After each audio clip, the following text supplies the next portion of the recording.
આ મોહ નિંદ્રામાંથી પોઢેલા આ અજ્ઞાની આ જે છે એને જ્ઞાન સંપાદન કરીને એને જગાડે છે કે ભાઈ તું આ પરદેશમાં આવીને તું આ ફસાઈ ગયો છે.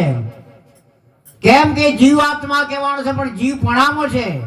એટલે એના અજ્ઞાન અને અવિદ્યાનું આવરણ ચડી ગયું છે. એની મનથી માન્યું છે કે હું જન્મું છું, હું મરું છું, મારે જન્મ મરણ છે, મારા સુખ દુઃખ છે.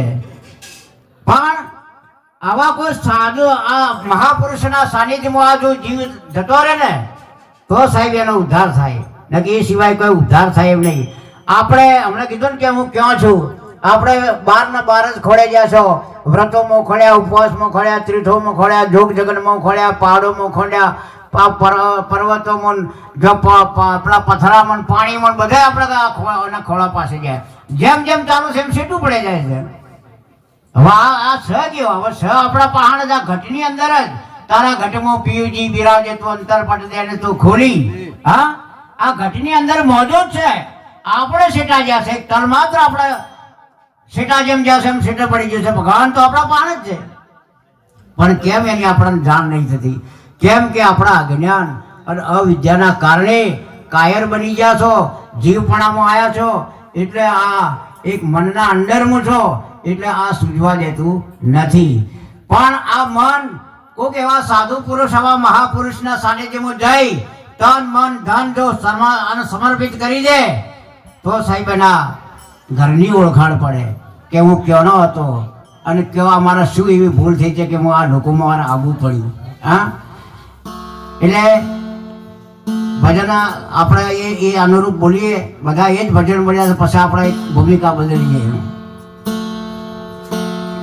તો મરનાર તો મરી ગયા, અરે બાપા સદગુણે મને એમ ના સાંભળે, પણ યા લાખો લૂંટાવો સાહેબી તો આ મરનાર પાછા ના મળે. ગત અવસર આવે નહીં, ગયા આવે ને પ્રાણ. સાહેબ જે જતું રહ્યું ને એ સાહેબ મળવાના ઉધારા છે, વેલાના છૂટ્યા હવે ભવે ભેવા પાછા મળે.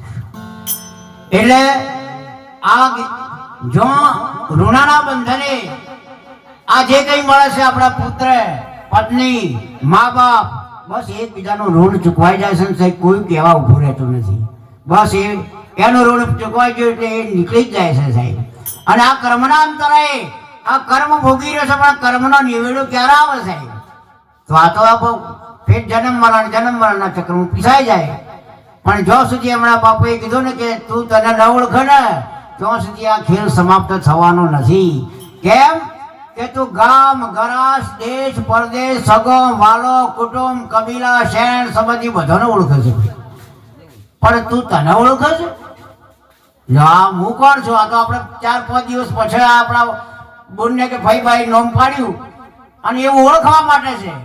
જેમ આ જગતની અંદર તમામ જે આ નામો પડેલા છે એ બધા ઓળખવા માટે છે સાહેબ. અને એ ઓળખવાનો એટલે એનાથી એને એ મળે. તમે જાણે મેડિકલની દુકાન જો કે કરિયાણાની દુકાન જો તમે નામ લો એટલે એ નામ આપો તમને નામ. એટલે આ નામ કેવો છે?